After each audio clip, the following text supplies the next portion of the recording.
On Sunday, April 1st, for the first time ever, the biggest event in sports entertainment blows the roof off the Astrodome. WrestleMania 17, where legends are born and history lives forever. Tickets go on sale this Saturday at the Astrodome box office and Ticketmaster. Charge by phone by calling 713-581-1WWF or log on to WWF.com to order. What is it? It's time to go back.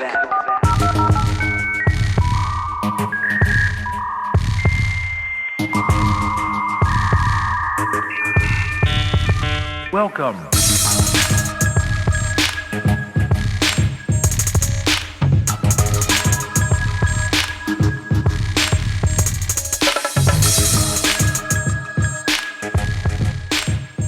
Hey there, and welcome back to the season/series finale of Generation S. It is, was, and always will be a podcast about growing up in the 90s and the early 2000s. I'm Dan Kemp, joined by first ballot Generation S Hall of Famer Lou Carnivale.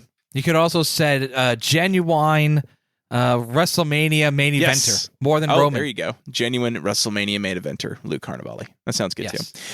So, guys, if you haven't been paying attention the last few weeks, you may have noticed if you're looking back at the feed, we're talking WrestleMania these last few weeks, leading up to, of course, what's supposed to be the biggest WrestleMania of all time, WrestleMania 40. I mean, it's 40 WrestleManias, man. How can it not be the biggest of all time? I feel like. Let me ask you, WrestleMania 20 was a big deal, right? We talked about this a couple episodes ago. You were there, big milestone. It felt like a huge event.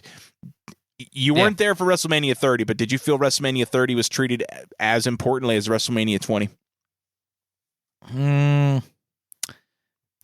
No. Okay. Because it didn't go home. Okay. It takes place at Madison Square Garden. That's where it began. Similar to what AEW just did with Sting's final match. They went back to where Sting's, I don't know if it was like inside of his very first big match, but where the bulk of his career in Jim Crockett and WCW took place. It had a good send-off. If you just had Sting's final match, like we're going to have it in, the wherever, the Astrodome, which doesn't exist anymore, but we're talking WrestleMania 17 today. You'd be like, that's cool, but it's not really, doesn't have a tie to Sting. Sure. New Orleans and Philadelphia for WrestleMania 30 and 40, respectively, do not have a tie to the biggest gamble of them all, according to WWE historians. If you talk to anybody else, like Meltzer, they say it really wasn't that big of a gamble, but it was still a gamble nonetheless. Yeah.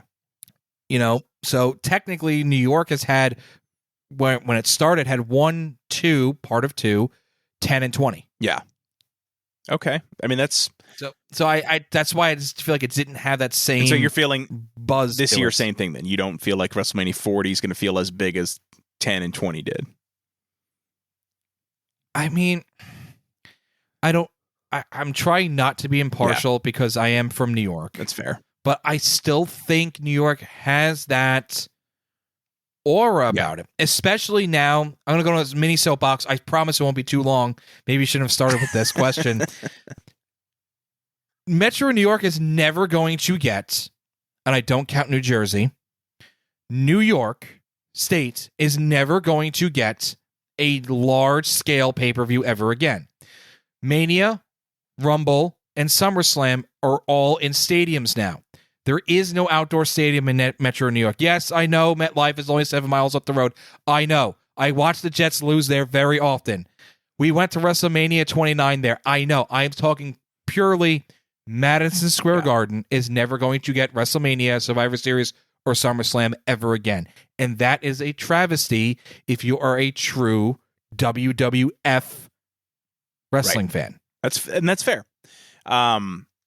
I see, though, again, the appeal of like bringing in a newer audience that, quite frankly, probably won't care about the New York legacy. But again, being from New York, like myself, but again, I'm from upstate New York, where it doesn't really count. So, different perception. Theoretically, like we could say, well, then let's just throw it at in the Bills Stadium in Buffalo, right? That's New York. Yeah. But I mean, yeah. it could. I said the only. I posted on Reddit and they ripped me apart. Like, oh, New Jersey's close enough. It is. I understand. But as a New Yorker, you want something of your own. Yeah. I would assume that the New Jersey folks, after a while, get tired of yes, it's the Jets, it's the Giants. They're not us. They lost a basketball team. They have one team of their own now, the Devils. Like, you want your own identity. You want Jersey football teams. They want Jersey sports teams. Well, we want a WrestleMania of our own, because WrestleMania 29 was New York, New Jersey. WrestleMania, 35, I think it was back in MetLife. We didn't go to it. It was still split. I think the chance of, I will go on record right now.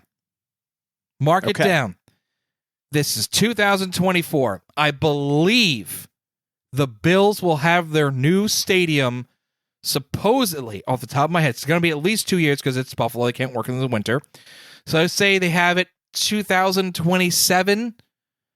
That summer, SummerSlam will be in Buffalo, New York.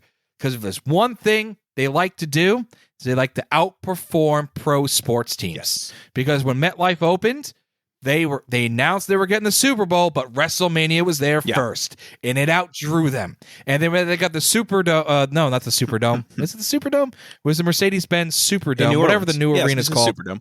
Yeah, New Orleans, they were getting the Super Bowl, but WrestleMania was there first. They outdrew the Super Bowl. Well, they should. They could put people on the ground, 100-yard line. Yeah. They should for all intensive purposes. So I think SummerSlam will be in New York State in the next couple of years. It will be in Buffalo. That's fair. In my opinion, I think there's only one other city that could feel as big as Madison Square Garden, New York City, for a WrestleMania. Chicago? Nope. Toronto. Why is that? I don't know, because I feel like WrestleMania 18 was a really big WrestleMania, as was WrestleMania 6 with the Hogan Warrior. And I feel like Toronto is an amazing wrestling city to watch wrestling on TV. You know, I'm going to sound like a hockey nerd. You go to the original 6 teams in the NHL, all those are great wrestling cities. New York, Boston, Montreal, Toronto, Chicago, and Detroit. Yeah, that's true. Those are all really good wrestling cities. And if you had to put those 6, if Triple H says, I need you to pick from one of these 6 locations, I could throw a dart and it's going to be a good event. That's a good crowd. And that's the thing with these events, any event, the crowd is, to me, like 70% of what makes a show great to watch from home is the crowd. Well, there was this urban legend back in the day. I think I want to say it was right after WrestleMania 23 happened, that Vince was kicking. I mean, now it makes sense because WrestleMania is 2 days. Vince was kicking around the can about the post-Raw from WrestleMania be in the same stadium of WrestleMania, because he thinks the report was that he thinks he could fill it majority of the arena stadium. That's just fill majority of the stadium. The other report was, well, it's also Vince's way of obviously A, making more money, B, silencing the crowd, because the Raw after WrestleMania is notoriously a very hostile, don't give a shit, we will hijack the show and do what we want kind of thing. And when they're chanting whatever they want, you can't silence them. So if you make the building big enough, you can silence them. Yeah, because stadiums are notoriously very quiet sounding a lot of times, depending on how they, you know what I mean? And they can mic them up a little louder or whatever. But yeah, they like even the wrestlers, like I remember, I think it was Edge talking about how they were performing at, I think it was this event today we're talking about, WrestleMania 17 in right. TLC, and they're crushing, they're killing it in the ring, and wow, no one's reacting to this, and it was just the sound it took a minute to hit them, because it was going upwards to the ceiling. Yes, because So you're right, 100% right, because when I was working at Nassau Coliseum, which is where the New York Islanders used to play, which had a couple of big events, probably the most biggest they had was SummerSlam 02 with Lesnar versus Rock. It was a very, very old building, and the ceiling was very, I guess, short. Let's put it this way, it wasn't a very high ceiling. So even the hockey players would say, I love playing there because the sound is so loud. It goes up and then right back down. So I can only imagine, like what Edge said, being in the Astrodome, it takes all that time for it to go up and then it has to come back down. There's a delay. The only dome show I went to was with you at WrestleMania 27, and frankly, there was nothing really that good at that WrestleMania that made everybody pop that big, other than maybe The Rock coming out. But so that's true. Yeah. So, but anyway, listen, unfortunately, I feel like we're beating around the bush here. Let's talk about the main focus of today, guys. So, as I mentioned before, we are kind of like wrapping up here, heading into WrestleMania 40. It's coming out next. I guess this is coming out on Wednesday. It'll be the following Saturday. So I guess technically, week and a half away. So close enough. I feel like we did pretty good. But guys, this is it. This is the season series finale of Generation S. We are pivoting and transitioning the show into a new era of retro gaming, and we're calling it Backwards Compatible, a retro gaming podcast brought to you by Generation S. So the Generation S brand is not going away. We're still going to have the storefront. In fact, the logo is on the new logo that we're making for Backwards Compatible. It's just going to be focused on retro gaming because we love retro games, and I think it's just a good kind of kickoff point, and we'll still kind of tie in just random nostalgia to it when we can. And in fact, we've talked about it before, but the next episode 1 of Backwards Compatible will be about WWF WrestleMania 2000. So very exciting. Yeah. And like Dan said, we will try to tie in some retro feelings of nostalgia to it. So we're not going to sit here and just talk about WrestleMania 2000, the video game. We're actually going to talk about WrestleMania 2000, the event. And when we talk about a Star Wars game, we'll talk about either what was going on with Star Wars when this game came out, or what's going on currently with Star Wars, or something back in the day, or same thing with Marvel. We'll find a way to tie it in. It's like a blending of a podcast that's just retro gaming and then something that's just nostalgia. And we come together, and there we are in the now. middle. And I know I'll give it away a little bit. One of the things we're going to be doing in fact, you know what? Maybe at the end of this episode, we'll play a little teaser for next week. Just get people excited, right? Get them, ease the transition a little bit, put together a little highlight reel. Yes. But, I think one of the things we're going to try to do every week is talk about what else was going on in the world back then, right? So for example, WrestleMania 2000 came out in October of 1999. So we talked about what music was hot, what movies were popular, those types of things. So there will still be nostalgia. I promise you guys. It's just going to be driving back to video games because quite frankly, that was literally my childhood for about at least 60 to 70% of it was video games. So there you go. All right, let's do it. Let's talk WrestleMania 17. This is considered, by the way, to this day, the greatest WrestleMania of all time. Not the biggest WrestleMania of all time, but the greatest WrestleMania of all time. Would you agree with that? When I was moving into my house over the summer and I had no cable, no internet, all I had was my DVD collection, and a DVD player. I says, I feel like watching a WrestleMania to celebrate. I got my first house. I go, I should watch the best one, and I popped in WrestleMania X-7. Yes. That's right, yeah. I've been calling it 17. Technically, it is considered X-7. It's 17. One of the coolest logos, in my opinion, by the way, as far as WrestleMania logos are concerned. Because they tried it again the following year with WrestleMania 18, but it was X8. They tried still being kind of rebellious or whatever. Yeah. Was there, because again, I wasn't watching this at the time. I was, up until and we'll talk about that too, but this was like this event came out literally at the peak of the end of the Monday Night Wars. Was there a reason they storyline wise or whatever, why they're calling it X-7, or is that just... No, there's no reason for that. They also called WrestleMania 14 was Little D, Big X rated. Oh, really? Okay. So that was okay. It was like a tagline kind of thing, or Russo was in charge of his DX rated, and then WrestleMania 15 was the Raging Climax. Oh boy, yeah, okay. Jeez, man. All right, so I did a little research for this one because this is again I technically was now a WWF watcher because WCW was gone.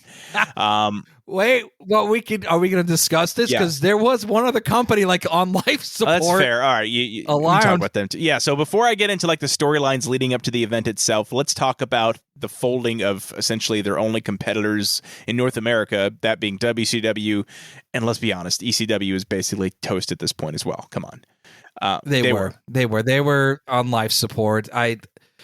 I'll go into. You can handle the WCW side. I'll handle the ECW side. So let's start with WCW. So WCW, again, if you're a wrestling fan at all and you were back in the 90s, you knew about the Monday Night Wars. In fact, we've talked about it several times in this podcast, including episode 1 of this podcast. Funnily enough, by the way, because we talked about the peak of pro wrestling in the 90s, and we're ending Generation S on what is considered the pinnacle of the Attitude Era of wrestling.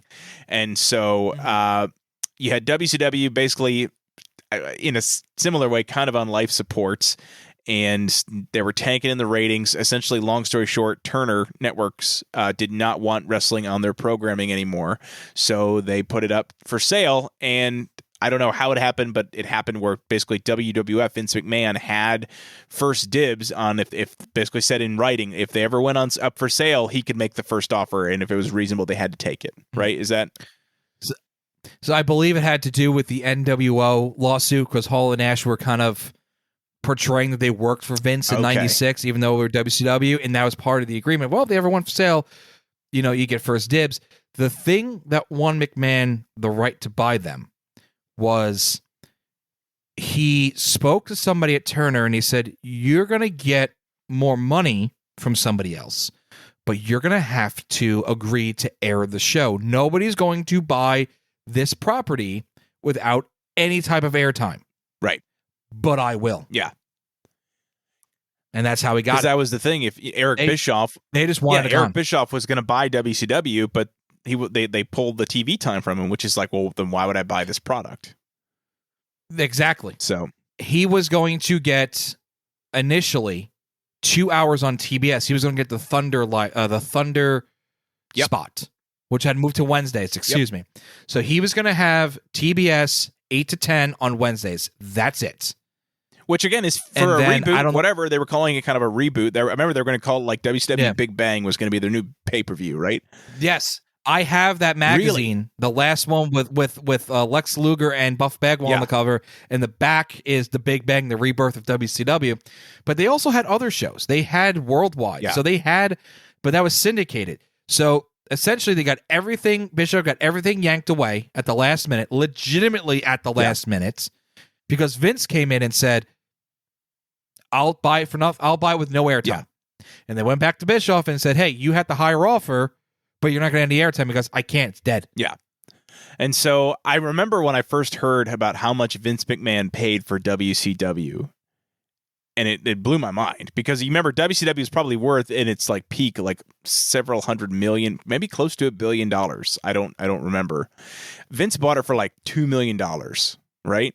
It was something super low. Like, I remember when Bruce Pritchard found out about it, his thought was, if I knew this, I could have pulled money together and somehow bought this. Goldberg said the same thing in an interview one time. He's like, if I had known about that, I would have bought it, and it'd be in a different spot than it ever was. I don't know if I believe it because Goldberg, but still, like, anyone in WCW could have bought it for that amount. But the problem was, like, the airtime, and then again, like, Vince had first right to do it. So, like, didn't they have to say yes to him? Yeah, but they didn't have to. Because when they he did not win the first bid because he didn't have any airtime. Okay, gotcha. But I think once he got wind that Bischoff had put in the offer with airtime, his counter was less money, no airtime, wipe your hands of it, you're done.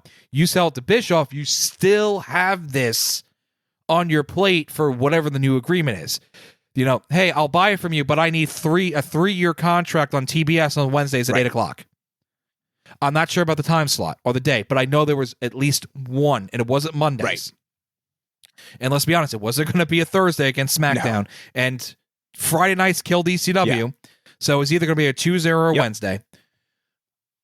That was what they were going for, and Vince's counter was less money, but you're done. Yep. And so I remember, because it was the night after their Greed pay-per-view in March. They were trying all these new names, right? They were getting rid of all the classic WCW pay-per-view names like Super Brawl and Sin, and then they Greed. And Mayhem was okay. But Mayhem had been around since '99. That so has it? It was a video game. Remember the N64 video game? Yes, I do. Terrible game. Anyway, terrible. But I remember there was like leading up to it on Nitro, they were showing like these empty seats in the Tony Schiavone was like, these are reserved for the new owners of WCW. And I'm like, oh, this is a fun little storyline. What's going on here? And then all of a sudden, after, basically that last Nitro, which did we know it was the last? I'm trying to remember. Like, I guess we had heard about it earlier in the day or on that Thunder or whatever. I knew somehow that Vince bought it or something. Or no, like they had been sold. And Vince showed up on the TV, and I was like, what the hell is going on here? So, to my knowledge, the second to last Nitro, Eric Bischoff did a live call. That's what it was. And he essentially said, next week is the final Monday Nitro. Yeah. Because even if the sale went through, it wasn't going to be a Monday show. Nitro. Exactly. So, he was telling the truth from a certain point of view, like, Tuesday night Nitro, Wednesday night Nitro, who knows? But it was going to be the last Monday night Nitro. Right. It happened over the weekend, and this is without my notes because I'm fairly certain it happened over the weekend because I was at the mall, and I remember being in Modell Sporting Goods. They're gone. And the news came over the radio. They were just playing regular radio stations. And they said that Vince McMahon and the WWF had bought WCW. Like, what the hell just happened? Because here's my transition. Oh, by the way, the legitimate owner of ECW is the color commentator on Raw.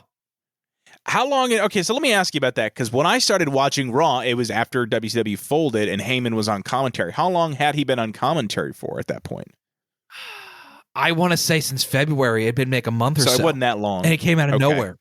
Yeah, it just came out of nowhere. Yeah. And I'll go into that section really quick. Is ECW, for all intents and purposes, was funded by WWE for a while. Our belief is, in our episodes, you can watch the professional view of wrestling, was the WWF stopped funding ECW when they went public. You can't fund your competition. We'd be like Disney funding, Nickelodeon. Might be like, or something like that, or DC movies. You can't do that. They went on TNN. They got on national TV, which for now is not a big deal, but back in the day it was. They lost their agreement with TNN, which became Spike, which is now called Paramount. Okay. And Vince wanted TNN to keep ECW on TV until they got a new contract. This is October of 2000. Yeah. So WCW was on life support. And here's the interesting thing, Dan. I don't know if you knew this. Do you remember what the name of the November pay-per-view leading up to the end of WCW was? It was Mayhem. Was that Greed? No, that was Mayhem, I think. Was it Mayhem? The November to Remember 2000 actually outdrew. I remember you're right, it was in Milwaukee. Yeah. The November to Remember 2000 in Chicago outdrew WCW Mayhem 2000. Wow. So that's the trajectory of these two companies. ECW was on life support at the turn of 2001. They had no TV deal. Heyman essentially had given up. They had a show, had a pay-per-view in New York City, had a couple of house shows. They had a pay-per-view scheduled in March, which didn't happen. And then Heyman's on WWF programming. So at the time of WrestleMania, WCW was officially sold. Yep. ECW is legitimately on life support because there is no events happening, but they also not declared that they are closed or sold or bankrupt at this point. So to a blind fan that doesn't follow this, at this time, technically, there are two companies in America. There is WWF and ECW, which may come back around. Maybe Heyman was going to get some money and do it. We didn't know. But that all changes. But that's the timeline of where we were in this crazy world of pro wrestling on October 1st, 2001. Yeah. Is that the date? Didn't look that up. I believe it's April 1st. April 1st, I think, yeah. Well, no, the last Nitro was like March something. Yeah. So there was a couple of weeks before WrestleMania. And then I love the fact that I'm just curious because, and then this will kind of tie into, we'll talk about WrestleMania 17 and kind of the background there. So at the end of Nitro, Shane McMahon comes out and says, I own WCW. I signed my name, whatever. And like he basically ties it. So at the time, Shane and Vince were feuding. And so long story short, Shane buys WCW going into WrestleMania. They already had a match scheduled. So now I'm wondering, like, what would they have done? They made it into a storyline, which is genius. Like, but like, well, how would they have gone without this portion of it? You know what I mean? They would have been fine. The storyline was there with Shane and Vince and Linda being sedated. Actually, I went to a SmackDown in February, right around Valentine's Day of 2001, where Linda was being sedated and all that stuff, and they showed Vince meeting Trish and art imitating life. Anyway, digress. Not gonna go there. Yeah. The storyline was there. Okay. They didn't need the WCW, WWF, tease of an invasion. And if it happened after WrestleMania, it wrote itself also, because Shane was winning that match no matter what. Right. He was already booked to win. Sorry, spoiler. Right. Yeah, we'll talk. Shane was winning that match no matter what. So if WCW went out of business in April or May, and they bought them, or if they bought them, they couldn't announce it to April or May, they could have done the same thing. I bought WCW, and I kicked your ass, just like how in reverse it, Shane said, just like how WCW kicked your ass in the past, I'm going to kick your ass at WrestleMania. Just reverse it. Just like how I kicked your ass at WrestleMania, WCW is going to kick your ass again, too. Right. Which, again, would have been fantastic. And makes me wonder, like, should they have waited? Like, it could have been, I mean, I guess, I don't know. We don't have to touch much on the invasion. That could be a whole... I know. Jeez, yeah. And then Stephanie, with her new boobies, is the new owner of ECW. Like, well, she's playing the part. That's right. Dress for the job you want. You want to run ECW? Yeah. Dress like it. Oh, she did. Well, all right. Let's talk about the storylines leading into WrestleMania 17. We'll start with the McMahon fiasco here. So, and again, I'm going to go through these bullet points. I kind of put these together, but let me know if I'm missing anything. But essentially, it seems like it kind of started when Vince disapproved of Mick Foley and the divorce demand from Linda after she was hospitalized. Does that sound about right? Yeah. Okay. Yep. So Shane returned to confront Vince over the treatment of his mother and sister, and then, of course, Vince's very public affair with Trish Stratus. Yes, when they made Vince make out with Trish in front of Linda, and that's the I don't know if this is it, but I believe it was the infamous. She was walking around like a dog and barking. I think because at that point the match was already scheduled. Because I remember watching that on TV, and this was after WCW folded.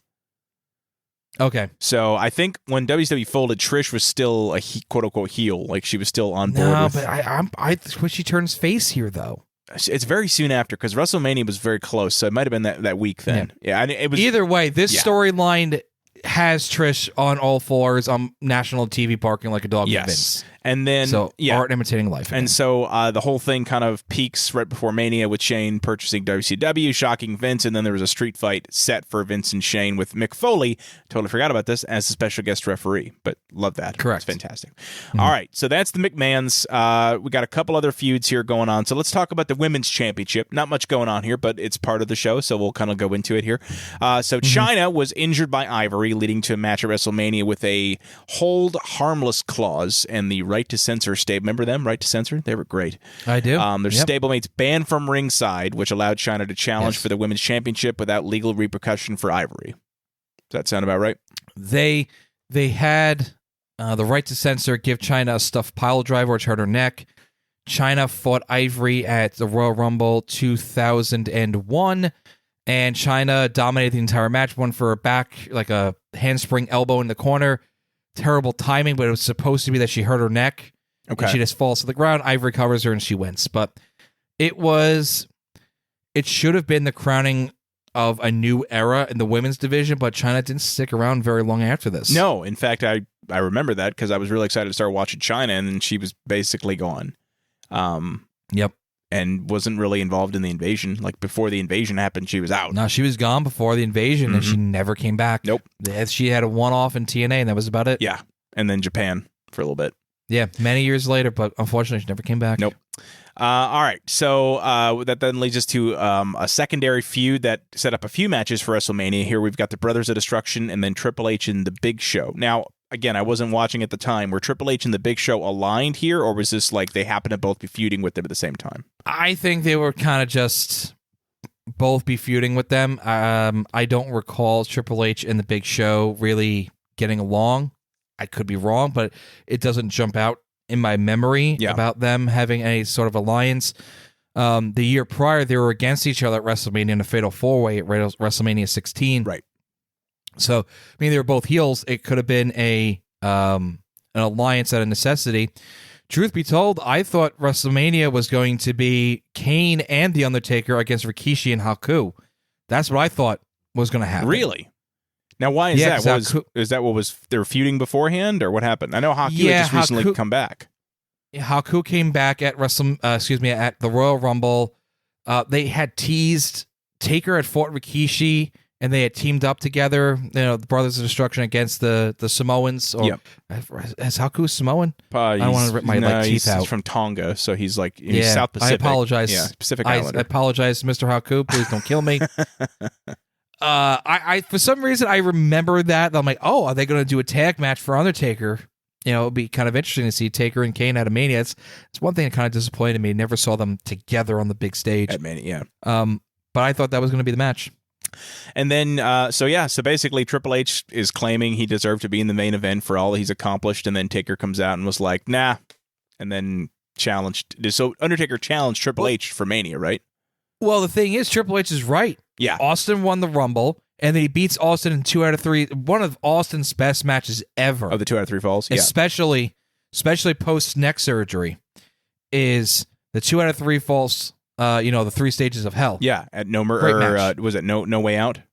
No Way Out. Yep. That's right. And yeah, Triple H won. So yeah, he was like, no, I should be main eventing Mania. I beat the Royal Rumble winner, and then Taker comes out and was like, nah, bro, not going to happen. Yep. And Triple H just pushes his motorcycle off the SmackDown set. Yep. And then on the flip side, you have Kane feuding with the Big Show. That was for the Hardcore Championship, I believe, right? Yeah, they threw Raven in there. Poor Raven got his... Well, he got a nice WrestleMania payday, but he got his brains beat out. Right.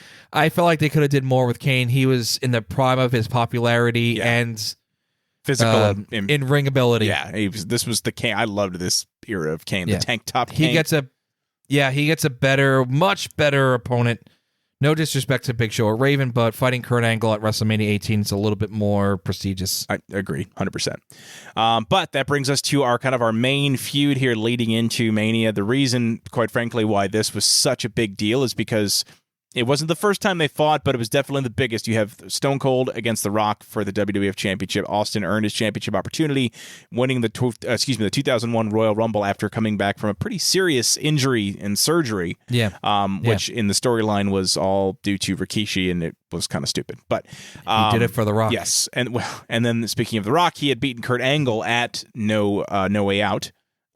Because technically you could have theoretically had Angle versus Austin, which would have been amazing, by the way. But it didn't matter. You had Austin versus anybody at WrestleMania 17, 2001 in Texas. It could have been anybody. Yeah. And that place would have sold out. 100%. And then, so there's a bit here about kind of Austin's wife, Deborah, being brought in as The Rock's manager against her will by Vince McMahon, which there's some tension there. Almost borderline like Hogan and Savage with Miss Elizabeth, right? Yes, that's what they were going for. Yeah. And so, because Austin, it's funny because, obviously there were some real domestic issues later, but Austin seemed also kind of very paranoid about Deborah in a way that like Randy was with Liz. Kind of twice we're saying art imitates life. Yeah. It's true. But anyway, so basically Stone Cold had, he really had lost, other than winning the Rumble, he felt kind of deflated after coming back from the injury. And so his whole thing was, I need to beat you, Rock. I need to beat you. I need to beat you at Mania. And, it's good storytelling. Yeah, it's great storytelling. And it leads to the best hype video for any wrestling event ever of all time in the history of wrestling. Limp Bizkit. Yes. Oh, I love Limp. I don't give a shit what anyone says. I love Limp Bizkit. I don't care. Limp Bizkit's the best. They're awesome. Do you like Limp Bizkit? They were in Fred Durst was in, I want to say, Shut Your Mouth. He was in SmackDown Just Bring It. Yeah. Yeah, he was in one of the games. And he was great. He was awesome. He came out in the car and he was cool, man. And now you get Machine Gun Kelly and Logan Paul and okay.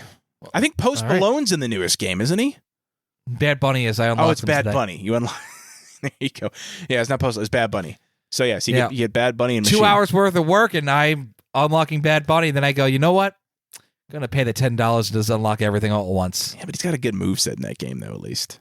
Eh. But anyway, all right. So then you want to just go ahead and we'll kind of go through the matches like we've been doing. Just go for We it. got a big card here, guys. 12 matches, although a lot of them are not very remarkable. No, I think but nothing was bad. No, by not remarkable, I mean like a lot of short matches here. So They were in and out. Yeah. So it was kind of the era, though. Told the story. That was kind of the Attitude Era, was very quick matches, mostly promo work. Anyway, so here we go. Our first match of the night, which I believe was the Sunday Night Heat match, because they did it this time. They had the Heat match leading into Mania. We had the X Factor. Yo, you dealing with the X Factor. Good song. Great song. Uncle Cracker, by the way, in case you forgot who sang that. X-Pac, Just Incredible with Albert, facing off against Steve motherfucking Blackman and Grandmaster Sexay in one of the weirdest tag teams ever. I completely forgot about this. Yeah. That Just Incredible was at a WrestleMania. Interesting. I mean, technically it was Sunday Night Heat, but he wrestled in the venue. So, yeah. Well, that's the largest attended Sunday Night Heat ever. That's fair. He is by the way, one of, I guess, 3 ECW guys. No, God, there's way more than that. Never mind. Sorry. There's quite a few ECW guys at WrestleMania, technically. Yeah, but then like him and Taz are like real ECW guys, and Benoit, and Jericho. You got the Dudleys. The Dudleys. Saturn. That's right. Yeah. There's a lot. Well, then technically WCW guys, if you think about it. But anyway, tag team match. Again, I've never watched this event other than Rock versus Austin, and I think maybe once I've watched Taker versus Triple H, but I couldn't tell you anything that happened. So short match, 2 minutes 46 seconds long. That's all you need. That's all you need. Gets the crowd amped up, ready to go. They were already kind of filing in here in the Astrodome. X Factor won, I assum. They did, yes. They defeated Steve Blackman and Grandmaster Sexay. Up next, we have to kick off the official show, we have the Intercontinental Championship match between Chris Jericho, the champion, defending his championship against William Regal. So, fun fact. Yeah. Regal opened WrestleMania 17 and 18 for the Intercontinental title. One of the events, the belt is upside down. I can't remember if it's 17 or 18, but Regal comes out and his Intercontinental title is upside down. Okay.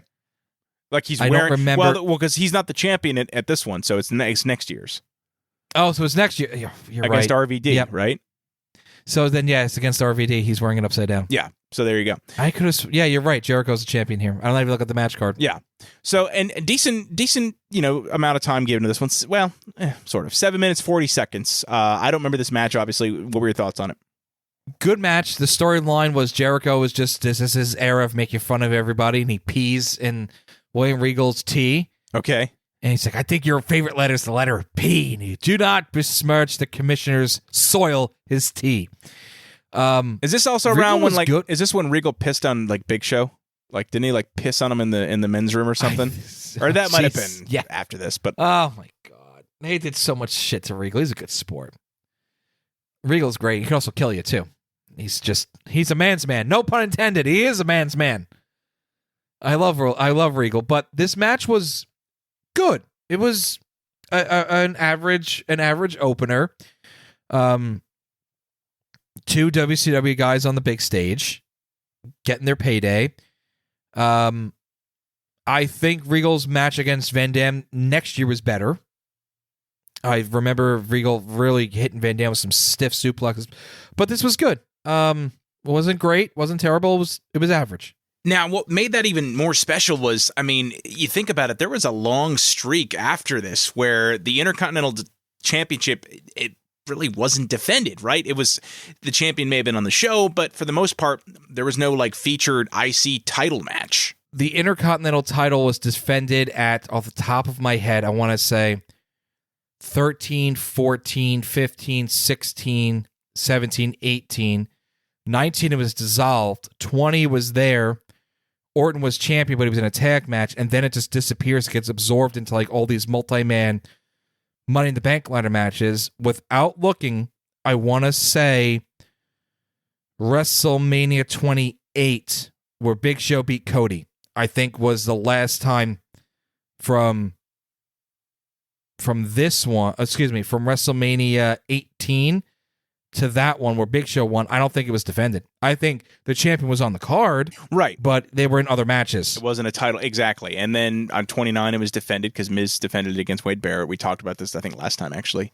Yep. And then I can't remember because I haven't kept track of the last 10 years. Yeah, 30. I don't think it was on the card at 30. Yeah, I don't know.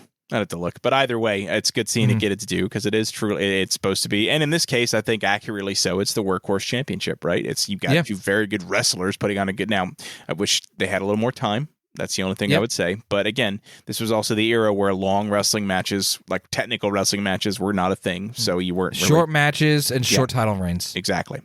All right. Well, then that brings us to match number 3 of 12, by the way. There's 12, so we got a lot to get through here. We had a 6-man tag team match. We had Taz and the APA, which of course was Bradshaw and Farouk, teaming up against Right to Censor, which was the good father of Val Venus and Bull Buchanan with Steven Richards. Was he injured? Is that why he wasn't in the match? Nah, he just really didn't fight. He was more like a figurehead. Got it. So that's got to be a good time for him because he wasn't beating up his body and he was getting a good payday, right? No, I don't think you. Maybe you get a payday if you're a manager. If you're on so the the card. interesting thing, I love the APA right at this point because Jackie is their manager. That's right. Yeah. And man, that makes it even more legit. Yeah. Because you can hire the APA. The guys can hire APA. Yeah. And then if you're a woman's wrestler, you can hire Jackie for protection. That's right. I love that storyline. Quickly, that Taz filled in for Jerry Lawler because Jerry Lawler left because his girlfriend at the time, the cat, was fired. And he said, well, if she goes, I go. They go, okay, goodbye. Yeah.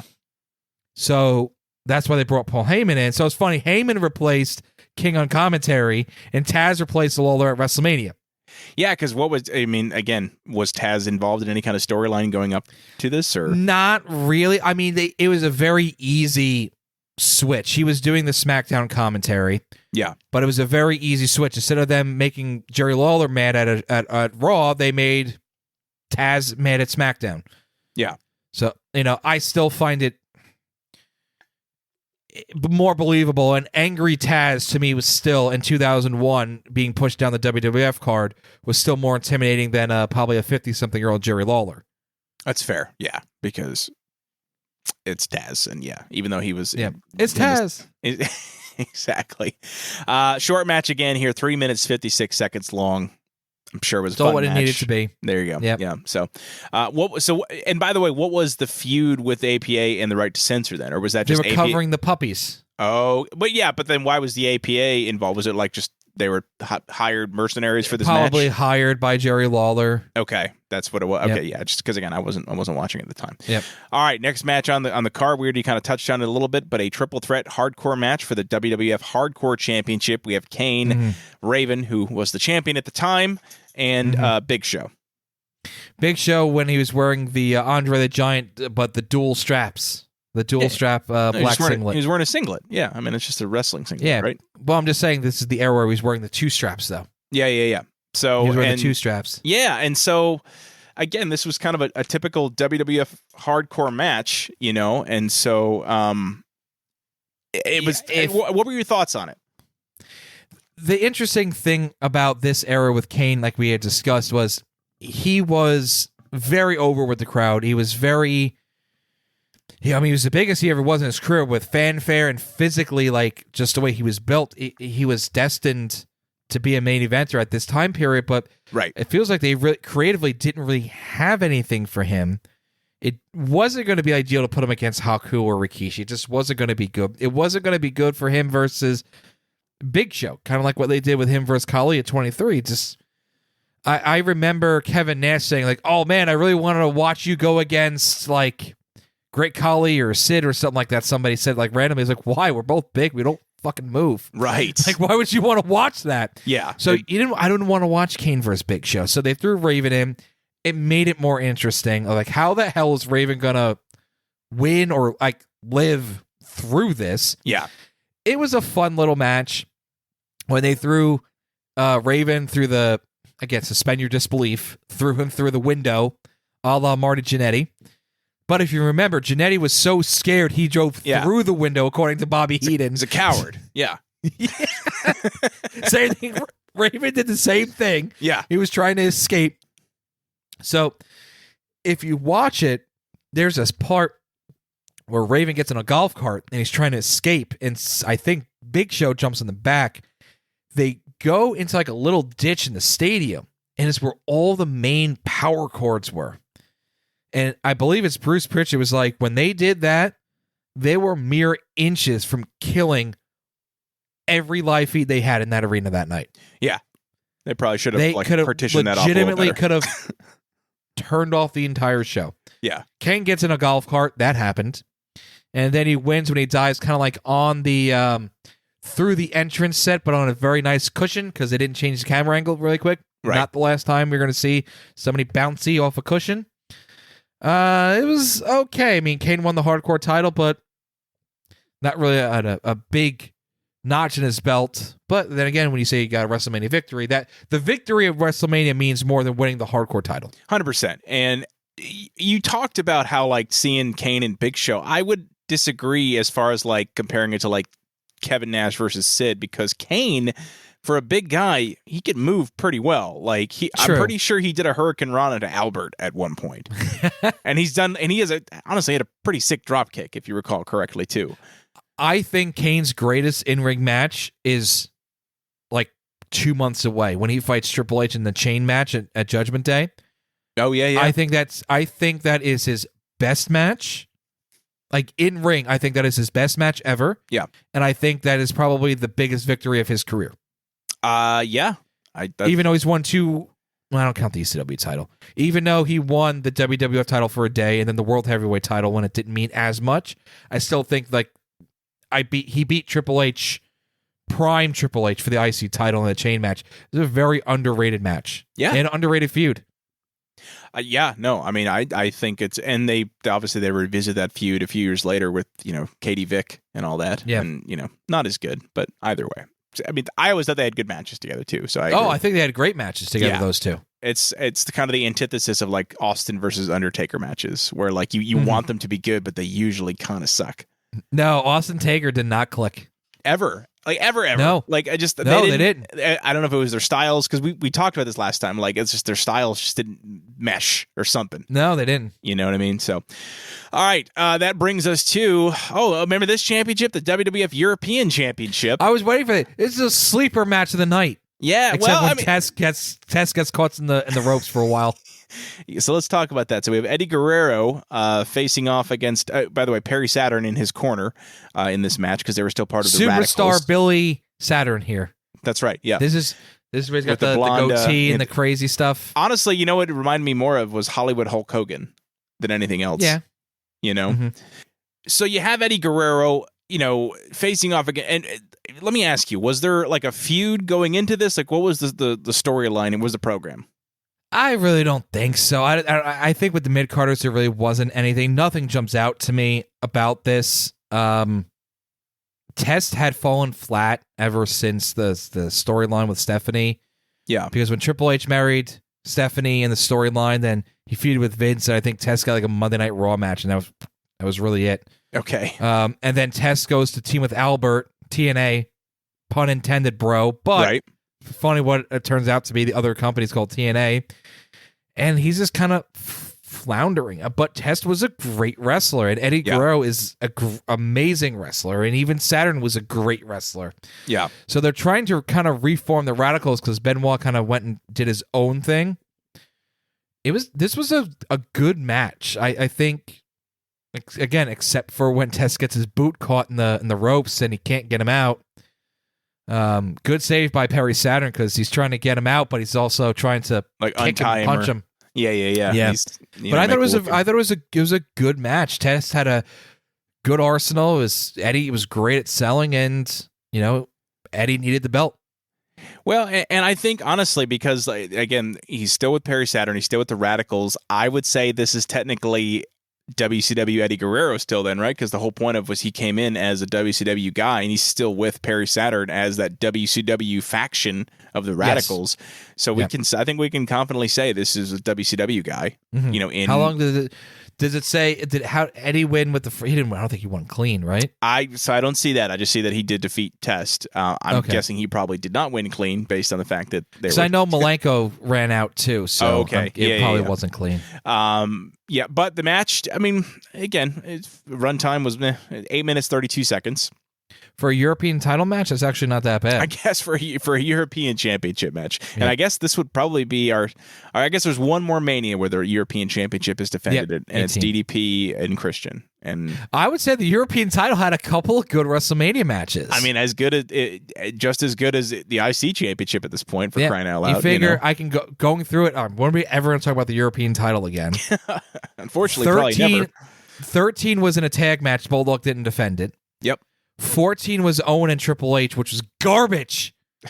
Owen should have left with that belt. Yep. 15 was X-Pac versus Shane McMahon. It was a good match, but suspend your disbelief that Shane McMahon could wrestle. Yeah.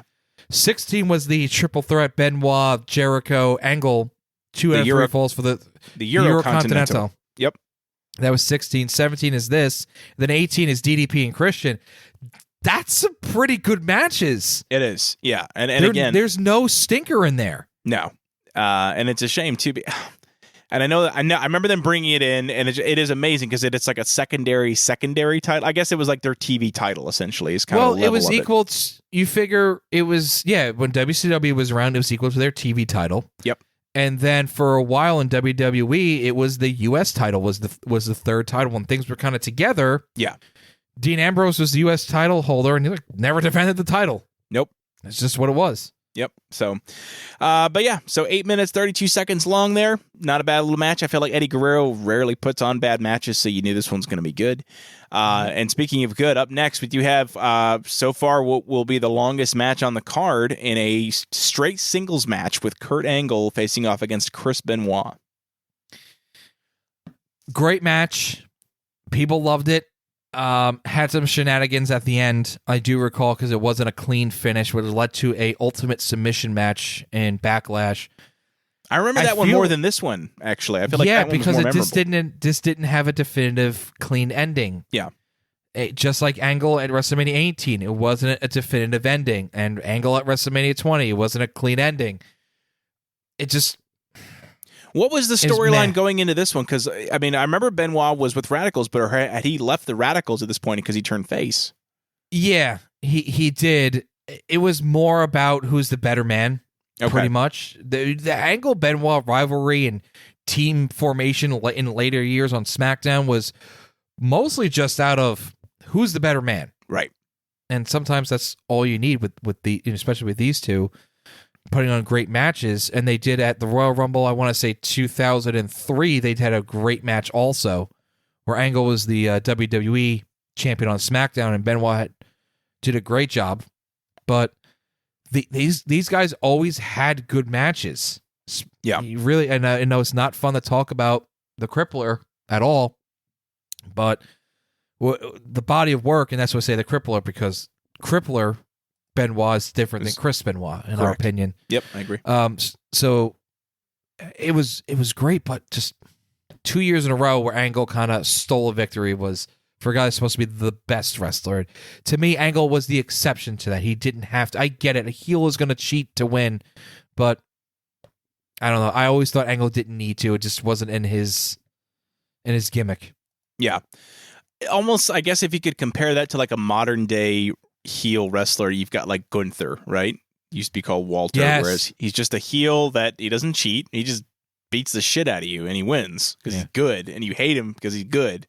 Yeah, where Roman now is the champ, but he has not won a clean, large-scale match in a very long time. Years, I think, at this point, it feels like.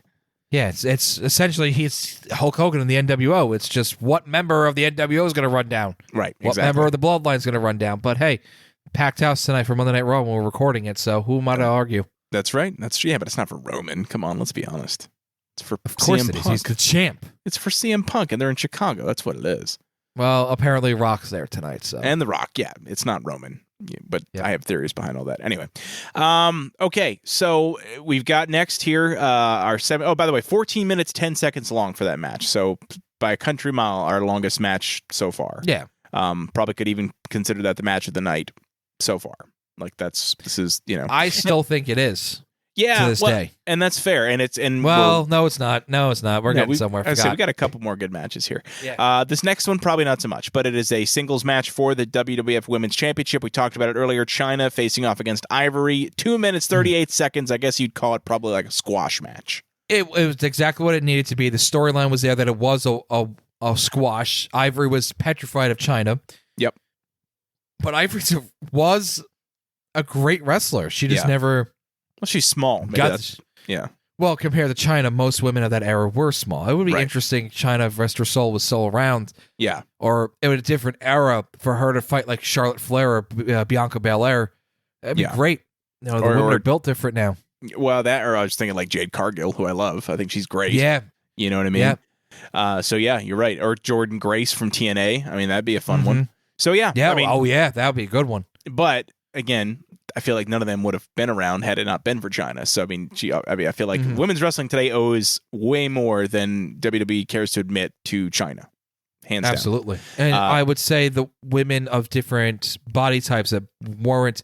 Now, I mean this respectfully. Chyna, when she broke in, did not have the physique that most divas had at the time. Correct. She transitioned to have a diva-esque body, but still, it wasn't a Trish Stratus body. It wasn't a Terry Runnels body. She was a bodybuilder with a diva's body towards the end, but still, it was not the normal mold of what a WWF woman looked like. I can't even say wrestler because there wasn't really a lot of women wrestlers at this time. It was just what she looks like. But they had a few on the roster. Ivory could wrestle, Chyna could wrestle, Jackie could wrestle.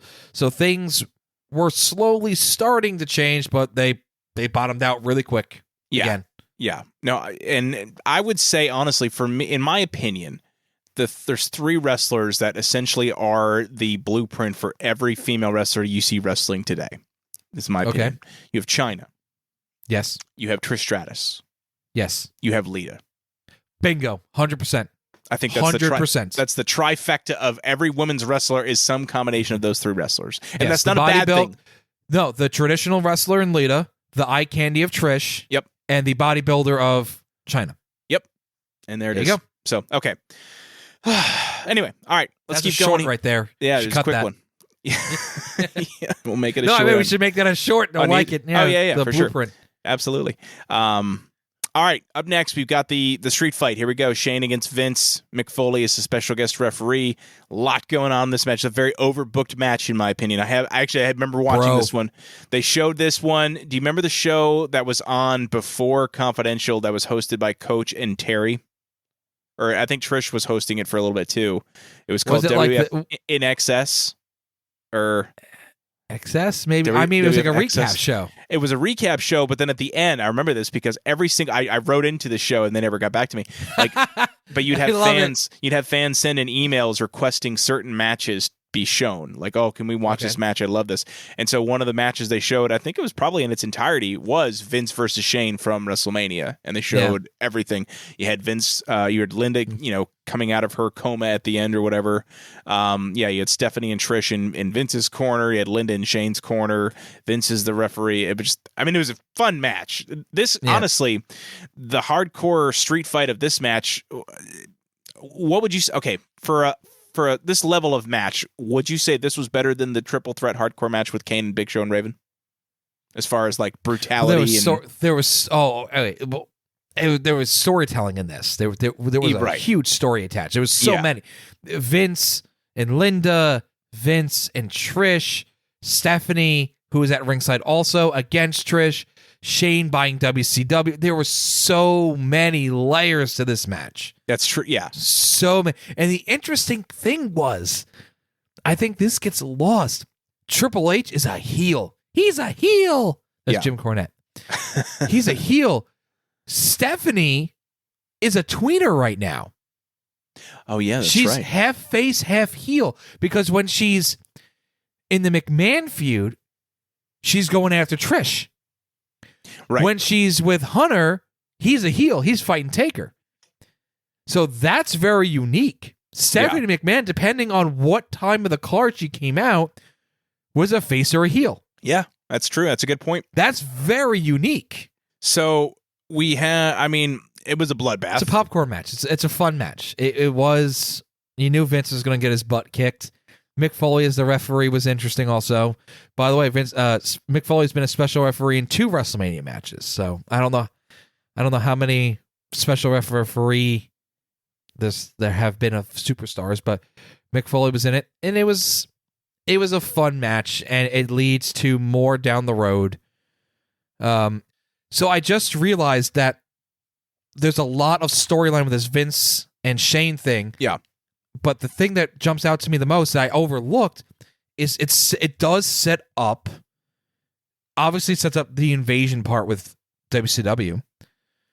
But this storyline also really does set up Stephanie to take over ECW because she's pissed at her dad right now. Yeah. In the storyline. Oh, that's true. That's a good point. Okay. So when Shane says, there's a new owner of ECW, you know her very well, it's Stephanie. Yeah. So they reverse it where Vince is the heel here, Shane's the babyface, and Stephanie's the in-between. Right. They make Vince the face, obviously, it's WWF, right. But they have to make Stephanie and Shane say, well, we didn't want to wait for you to die. Right. We wanted to take over now. That's why we have WCW and ECW. This is the foundation for the alliance, is this match of why Stephanie takes over ECW. Yeah. All right, 14 minutes, 11 seconds long. Great match, Good as match. you said. Yep. And actually, I feel like if you were at this event so far, you would not have really had an opportunity to take a piss. Like all these, maybe China Ivory, which sounds terrible, but like it wasn't even that long anyway. So who knows? You knew who was going to win the match. That's fair. So you could go grab a snack or whatever. All right, up next we have a WWF Tag Team Championship match in what is considered one of the best TLC matches of all time. We have Edge and Christian facing off against the Dudley Boys, Bubba Ray and Devon, who are the champions going into this, against the Hardy Boys, Matt and Jeff. So a triple threat 6-man tag team match, TLC for the WWF Championship. And whoa, Yep. dude, what a match! I remember this match. I've seen clips from this match. This match was insane. To this day, insane. It still is insane. And if I could redo now that it was bad intro. It's Edge and Christian with Rhino. Oh, yeah, that's true. Versus Matt and Jeff with Lita versus Bubba and Devon with Spike. That's true. And you're right, because they do get involved in this match. I remember that now. They do. Spike takes one of the most wicked chair shots you will ever see from Lita. Yeah.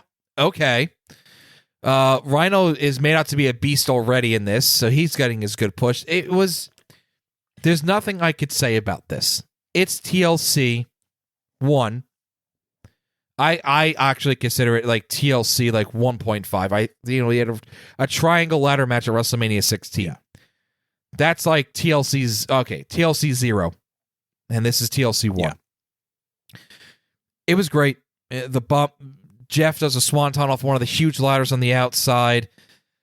Everybody gets their stuff in. The run in from the, I can't say managers, the assists from Spike and Lita and Rhino. Everybody gets to shine in this. It sets up more. It's insane. Yeah. I'm sorry. I said it was TLC 1. It's not. This is TLC. This is TLC 2. 2. Yep. This is TLC 2.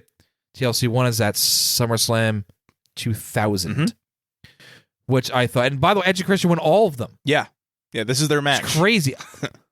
I thought for certain the Hardys were going to win at SummerSlam 2000. It was in Carolina. Yeah. I thought for certain as a kid they were going to win this. I do find it a little weird that Edge and Christian won all 3. But what am I? They packed the house in the Astrodome. Who am I to judge? Yeah. Did you like the run-ins?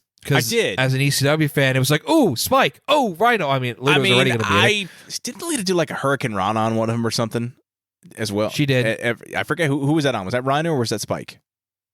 I think or was it Night? Probably Spike. I don't know. I just remember that was. I know she did it. Yeah, and I know she did a wicked chair shot on Spike. Yeah, I mean, for everyone, brutal match all around. But yeah, Edge, and then frankly Spike as well with that chair shot. Yep, everybody got even the if you want to call them managers, even the managers got messed up in that match. Dude, it was brutal. So, anyway, all right, that brings us to kind of a palate cleanser, I guess you could call it here, with the Gimmick Battle Royal. This one I've seen as well. I love this one. I forgot about this. You know what I loved about this one? I forgot about this. They brought back Mean Gene and Bobby the Brain Heenan to do commentary for this match. And because they were give me Bobby Heenan any day of the week. But again, for me, it was like I knew him as a WCW guy. So when they brought him back for this, I thought that was the greatest thing ever, you know? And I'd never had Mean Gene ever done commentary. I don't think he ever had, right? This was like he had done some here and there. If I go on the network or Peacock in the States, you'll find like a random Coliseum home video or random house show where Mean Gene's doing some commentary, but it was very, very, very few and far between. And it wasn't bad. I thought he was great on commentary. No, you know what good. I mean? So I enjoyed it. But you had all these quote unquote old guys that were, which is funny because you think about now, like the guys they bring back for like legends or whatever that they still expect to wrestle. Some of these guys were wrestling in the company like 5 years prior, right? It wasn't even that long before. Like Duke the Dumpster Drossy. Like I was gonna say Duke, that's who I was gonna start with. Duke the Dumpster was wrestling in 1996, probably. So this was only 2001. So this is like 5 years later. This is 5 years later. Not even. Billed as like nostalgia or whatever. Like I think the oldest one in that match was probably like the Sheik, who ended up winning it. Spoiler alert. Sheiky baby. And you know the reason they had him win, right? Because he couldn't go over the top rope because his body. Yeah. How do you get a guy that's from Iran and a former world champion and tag champion in the Olympics? How do you get him over the top rope? Well, apparently the same. It's just as hard as. But you can get Hillbilly Jim over the top rope. You can't get a Sheiky baby. But it was funny. Yeah. It was funny. I don't know the exact quote. Bobby Heenan. I remember his entrance. He's like, by the time he gets there, it'll be WrestleMania 38 or 30. Yeah. Yes. And then I remember the WrestleMania 38, somebody put a meme of the entrance with Sheik walking.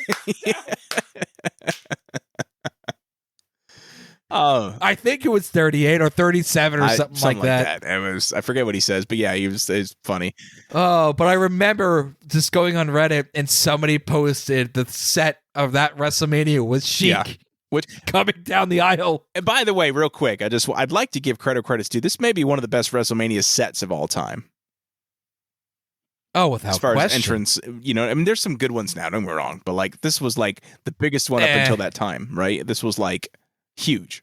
Yeah, the modern. Because you figure this was the first stadium show since WrestleMania 8. Right. And WrestleMania 8 just had the generic, Superstars entrance with the neon colors. The coffin-shaped entrance. Which is ironic because it's in the new video game, and I love it because it's of that era. But this was the first big. I mean, WrestleMania 16 had the nice LED screens that were wide, right? But in terms of sheer size, you went, holy shit! Yeah, this is big. And they just I remember 18. I loved 18s for the same. It was big, and 19 was. I mean, so they got better, and then 20 dialed it back because it was in Madison Square Garden and whatever. Because it had to, yeah. You know what I mean? So, but I would say this was, one of the best sets ever. Just again. I think that we could do a show. We could do a tier maker on WrestleMania sets. We did talk about doing tiers for YouTube. We should do tier lists. I agree. My favorite WrestleMania set is WrestleMania 1. It's just a curtain. Yeah, that's all it is, man. It's just a curtain. I know. You're so boring. All right. 3 minutes, 50 seconds for an entire battle royal. So they were working fast on that one. That's all these guys needed to do. That's like Kevin Nash says, you don't get paid by the minute. There it is. All right, up next, we have the semi-main event and what many consider to be it's hard to argue the main event, but as far as the match of the night, but this was a damn good match. Undertaker, Triple H, in a singles. This was a straight singles match. Now, there was a lot of was it a no DQ? Because they did a lot of No, it was shenanigans. Okay. Because the referee got knocked out. Because I remember this went to the outside a few times. And so... It went to the outside, went to a scaffold, and remember I said it wasn't the cane falling onto the little mattress? That's right, at the set wasn't the first time I'm going to see some foam. I don't know if they changed it on the network, but I remember you vividly seeing Triple H bounce on the DVD. That was fun. Now, the visual of the wide shot, it looks like, he's just... dead, yeah. He was just murdered. Right. He was just dropped 20 feet on the concrete by a giant man that claims to be dead that rides a motorcycle. Yeah. He is, for all intents and purposes, that man is dead now. But Triple H, has super healing powers because you get that when you fight or just around the Undertaker, and you're good. It was a good match. It was the first time the became overused, usually by larger guys. or later in the match, if Taker couldn't lift them, the corner punch into the last ride, because Taker would essentially have his arms draped downward. So usually if the guys are in the corner, their arms are on the... I'm doing it, everybody. Like, you could freaking see me. You don't want to. I didn't shave today. I have a 5 o'clock shadow. They usually have their arms like they're lounging and they're getting punched. Like, When Taker's going to do the last ride in the corner, his arms are in between the guys. Sounds terrible. In between their legs, so he can lift up, grab their tights, and then give them the last ride. After this, when you saw his arms were positioned that way, and he did it a second time, like, all right, I know what he's going to do. Oh, he did it again. Oh, he did it again. And he didn't overuse it, but it was so easy to spot. They should have changed the camera angle, but I digress. It was a good match. The one thing that really sticks out to me is, number one, the entrance. This is the first American Badass. One of his only 3. Unless you count the Boneyard match against AJ, which is like a hodgepodge of every version of Undertaker. The greatest hits. I don't count that. You know, he's dressed like Big Evil. He talks like Big Evil, but the powers of the Undertaker are there. So for all intents and purposes, this is one of his 3, 17, 18, 19 American Badass Big Evil stages. His entrance, vroom, with that motorcycle to Limp Bizkit is great. Is very good. What sticks out to me, believe it or not, is Triple H selling after the match. They had shown this in other production videos. I believe when they fought at WrestleMania 27, when we went, there was an image of Triple H just trying to get up after the match, and he was like pressing on his knuckles, trying to lift himself up. It was just a very good image. Triple H was red hot. He was probably the best wrestler in ring. I don't want to say that because Kurt Angle's around, but and Kurt Angle's still too. Kind of new. Yeah, I would say Triple H is one of the best in-ring guys. 100%. I mean, he's over as hell. The character is over, but the in-ring work, taking away the pomp and the circumstances and the storylines, because we have been critical. Steve Austin, Stone Cold Steve Austin is fantastic. But you take away the storylines, you take away the crowd, his in-ring work post-neck injury is not that great, especially around this time. Well, he gets a little bit better in the Alliance, but is not the best. And I've never thought The Rock was amazing in-ring. Right. But again, who am I to argue with the results? Triple H was the best of both worlds. He was over like The Rock and Steve Austin, and he could put on a great show like Benoit and Angle and Jericho and guys like that. I agree. 100%. He was, I mean, a guy that was as close to Shawn Michaels as Triple H. I mean, you can't really be surprised either. Honestly, anyone from the Clique, even Kevin Nash, like, for the most part, were great workers. You think about it as far as just being good wrestlers. They knew how to work. Being good wrestlers. You know, Shawn, Razor, obviously Kid, X-Pac. Can make a tier list. Should. God, so many tier lists. You just showed up Just Incredible in there. He was there for a cup of coffee. He was their chauffeur for a little bit. But even he wasn't a bad wrestler, and that's the thing. They liked good wrestlers. That was their group. Was it? Credible is not. He's not in nowhere in the same universe as those guys. But he was for all intents and purposes, especially in that era, he was a good wrestler. I agree. So, all right, 18 minutes, 27 seconds. This match ends with Undertaker, of course, before they call it the streak, Undertaker maintaining his streak here at WrestleMania by defeating Triple H. 9-0. Yeah, I guess at this point he would be 9-0. That's correct. And we're a long ways off from 21-0 when he his last streak victory. All right, let's get to it, man. We've been doing this for a while. Yeah, I have no idea what time it is.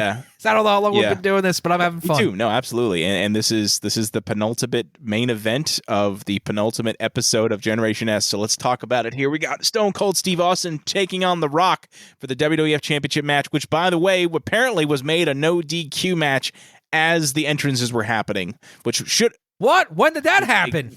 That's when JR said. And that's the thing, is that should have made you think, oh, wait a second. But that's great storytelling. 100%. Who did this and why and when? And then before you can get any answers, the glass went off. There it is. To his Disturbed theme. Favorite entrance theme of his of all time, ever. Amazing. Yes. And it's in the new game, which is even better. Oh my God. Love Disturbed. So I could do this match at this arena with that music in the new game. It's fantastic. And it's amazing. That's the version I gave the Smoking Skull belt to. was the Of 01 course, Steve of course Austin. he did. You have to. Yep. So this match, I mean, it starts off as a brawl, right? I mean, it doesn't. The bell rings with them going at it already, right? This was not like a traditional wait for the bell to ring and it's funny because again, like it wasn't like he was doing this because he hated The Rock. He was doing this because he had to win the championship. That's why he came at it like that. Yeah. And hindsight, looking back at it, it was good storytelling because he won the Rumble barely. Right. He lost to Triple H. As clean as you can in a, I think it was first fall was regular, second fall was a hardcore match or no DQ match, and the third fall was a cage, I think. Cage match or vice versa, something like that. I mean, Triple H could cheat because it was a no DQ, but for all intents and purposes, he lost clean to Triple H. What happens at the end of this makes sense from a storyline. He's older, he's beat up, he had neck surgery, he barely won the Rumble, and he lost to Triple H. Yeah. He had to win. I have to win. And that is more of a athletic presentation. Yeah. More realistic. Obviously he starts beating the shit out of The Rock with a chair. It's not realistic. No. But I need to win. There's a difference. It was the drama. And that's it was the drama, but that was the real presentation of it. Every athlete wants to win. Yeah. But Michael Jordan needed to win. Kobe Bryant needed to win. Tom Brady needed to win. That's the difference. That was the mindset of watching this. Was Steve Austin needs to win for himself, for his psyche, for his everything, for his soul. Yeah. I sound like JR right now. That's what they were presenting it as. Like, he is a madman. He needs to win. And he sold his soul to the devil because he wasn't sure. And that's great storytelling because that's saying he beat The Rock. He won the match. Yeah. But what have he been able to if he didn't do what he did? He didn't trust himself. And just so many layers. You're right. My God. And people hate it. I like it. I like seeing Steve Austin as a heel. Yes, I agree. The angry, because the only other time you saw him as a heel, when he first came in, he wasn't Stone Cold. Okay, I take it back. He was Stone Cold Steve Austin when he was fighting Bret Hart at WrestleMania. I can't even say WrestleMania 13 because he was starting to transition. Right. As soon as he said Austin 316, he started the transition. Yeah. When his first matches with Bret Hart, he was a bad guy. Just like Survivor Series. But he wasn't a superstar. Yeah. When Bret Hart had like the orange in his pink and black attire was fantastic. But he wasn't a superstar yet. Yeah. Nope. And then when he turns into a heel with the Alliance, it's a joke. I'm going to pick up a carton of beer. Yeah. What? I'm going to beat your butt. What? I'm like, no, that's he not... was over. Yeah. It was because the whole argument was that fans didn't want to boo him. But I feel like he also didn't give him a reason to boo him. Like Well, he used to beat the crap out of The Rock. Then he beats the crap out of the Hardys and Lita. Beats the crap out of the Brothers of the Destruction. But they were still operating. And I get it. Like, the Monday Night Wars just ended. Legitimately just ended. ECW was never a threat. They never were. So, as much as I love them, they were never a threat. Maybe they would take a talent that was disgruntled that was in the mid-card. That's it. Yeah. They were still under the mindset of, if they don't like it, we have to change it. We have to do what they want. Because in the Attitude Era, you had to. If somebody was hot, you went with it. You had to go with it. You were fighting tooth and nail for an audience, fighting for the viewerships, fighting for the money. They're gone. Now, they did this with The Rock. That's totally ridiculous how crazy that turned around. But they did this with Roman Reigns. When Roman was with the Royal Rumble when they raised his hand, and The Rock raised his hand, ironically in Philadelphia. Ironic. If that happened in the Attitude Era, they'd be like, nope, we're changing it. They're booing it. They don't like it. They're not going to pay to watch it. They're not going to buy the merchandise. We don't have time to see where need this to change goes. it. Yeah, we have to pivot. Exactly. So they were still operating with the, okay, what are we doing? How do we get there? And before they knew it, he was injured. Yep. Triple H was injured, which because they became an alliance. They didn't have time to rush it. They didn't let the story play out with Austin. I agree. And I think Triple H getting derailed was eventually probably going to, if Triple H didn't get injured, it probably would have led to a WrestleMania 18 match. Right? If Triple H didn't get injured, if Austin wasn't injured, who knows what they would have done eventually with these guys. And then you got the alliance. It was crazy. It was a crazy summer. But I think they could have did more with the heel Steve Austin. Agreed, 100%. Because you had a paranoid Steve Austin at the end of his career, Art of Imitating Life. Right. This was supposed to be a vicious Steve Austin because he changed his music again twice after this. If you remember, does. It was exhausting actually because I didn't like some of them. I thought they were kind of too hard. Yeah, I didn't like them either. But yeah, so I mean, it was a great. It was a brawl. It was a brawl. Good. It was a great brawl because again, you had The Rock and Stone Cold, and I remember this because I was just playing it in the WWE 2K24 showcase mode, so like I was reliving it, so to speak. And you basically have them fighting, and then all of a sudden Vince shows up. Now you watching, Lou, because you watched this live. When Vince showed up, what did you think was going to happen? You thought he was going to screw both of them over? I thought The Rock might turn heel because remember, The Rock was the corporate champion at one point. It made more sense for The Rock to turn than Austin. Austin was, I mean, this wasn't as big as Hogan turning. It wasn't. Could it have been? Maybe. But it was in Texas also. Wasn't this potentially, if this happened at WrestleMania 16 or 18, guys, and keeping the same storyline of I need to win, I have to win, I've been injured, just pushing it a year forward or a year back, could have been one of the all-time pick'em WrestleManias. Yeah. There was no way Steve Austin was not winning that match in Texas. Right. There's no way. I put this up there if it wasn't at 17, if it was somewhere else. So not at 17, if it wasn't in Texas, to me, it could have been as Hogan Warrior. Like, who is going to win this? That's true. And there's not a lot of WrestleMania main events that are like, who's going to win this? Brett and Shawn was another one, even though it was kind of going towards Shawn at WrestleMania 12. Up until then, I mean, 16, I guess you could say also you thought The Rock was going to win. That's true. So you thought The Rock was going to win at 16, but there's not a lot of them, especially up to 17. I've said you can count them on one hand. A true WrestleMania main event where you didn't know who, I guess Andre too. A lot of people thought Andre was, that was before my time, but a lot of people thought Andre was going to win. Yeah.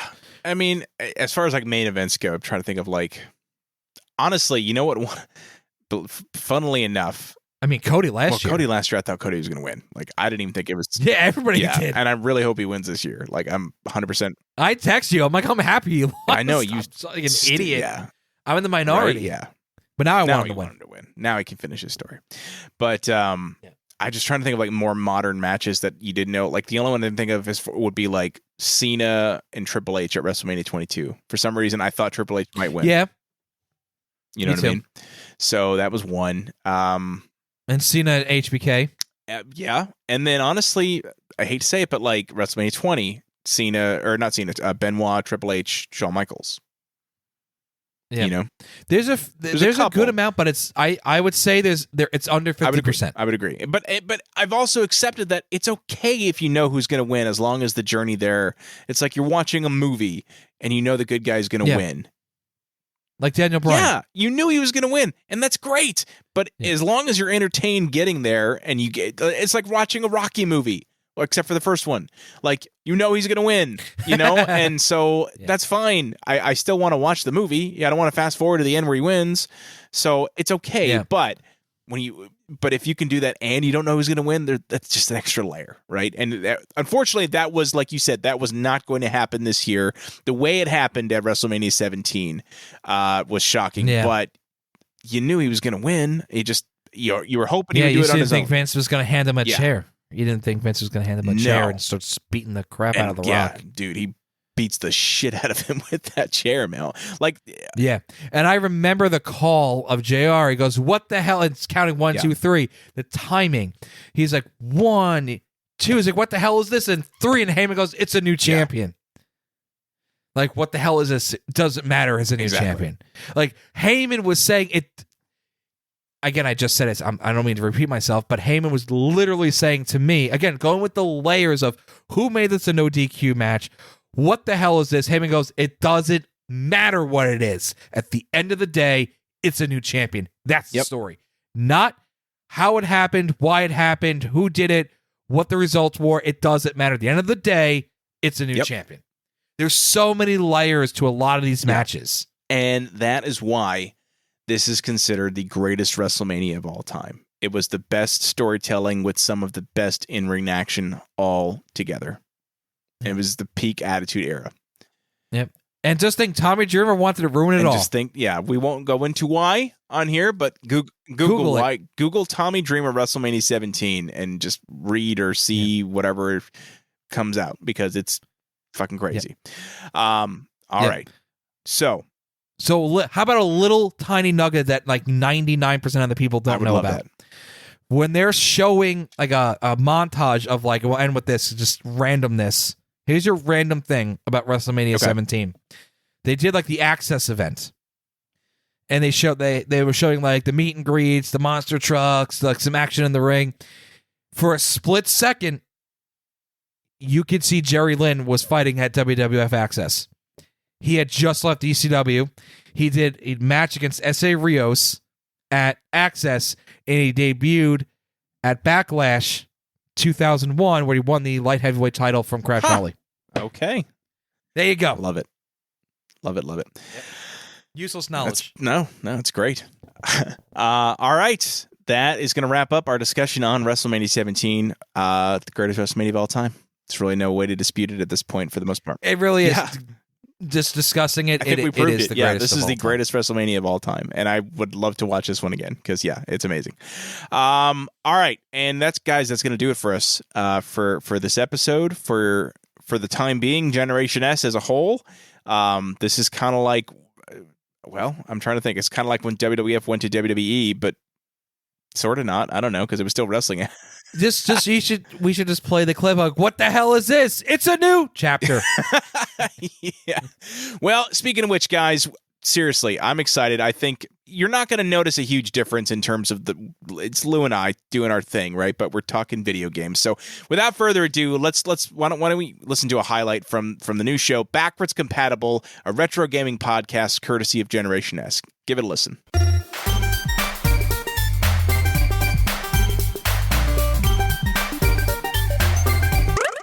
Some would argue still that once WWF No Mercy came out, WrestleMania 2000 became obsolete. Now, what are your thoughts on that? I think it did, but the thing is, WrestleMania to No Mercy, the game got better. Yes. But it was still the core game. It wasn't like you were going from WrestleMania 2000 to Attitude. It's like, what the hell is this? Yeah. I got to do a Shoryuken to do like a drop kick. It was crazy. Yeah. But when you went from No Mercy to WrestleMania,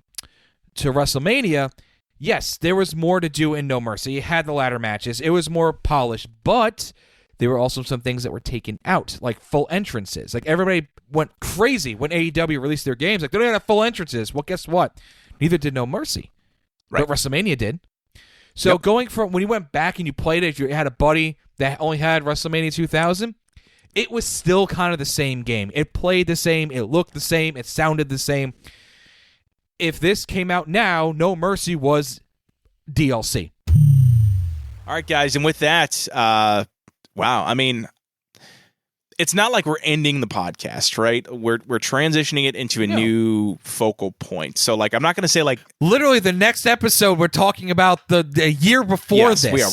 We're talking about WrestleMania 16. We are. We're talking WrestleMania 2000 for the show, the event, as well as the video game on Nintendo 64, which will be the center point of the episode. So, again, like, it's maybe poetic justice that we're ending our show's current format on wrestling since we started it with wrestling.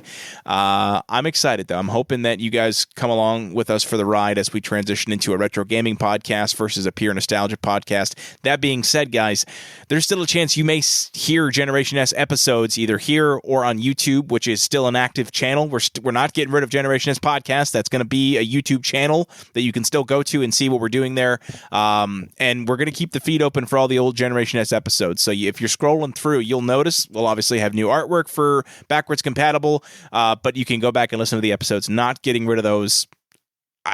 I don't know. I think you're going to like it. Again, if you have any interest in retro video games, or if you just like what Lou and I have been doing every week and enjoy hearing us, you're going to have a great time still, because we're very excited for this. As you just heard, we've got the first episode in the bag, episode 2. So I guess we'll start numbering them again. So backwards compatible 1, backwards compatible 2. We'll keep track of them going there as we do that. And again, Generation S may make a comeback down the road, but for right now, let's try something new. Let's see how it does. And thank you for listening this whole time. We're 80 plus episodes in. And so thank you. If you know people that like nostalgia, that like the 90s, that like the 2000s, that like video games now, specifically video games, old video games, that's what we're doing going forward. So check it out. Give it a listen. Hope you like it. And as always, we're going to keep this outro the same. We'll talk to you soon. Goodbye.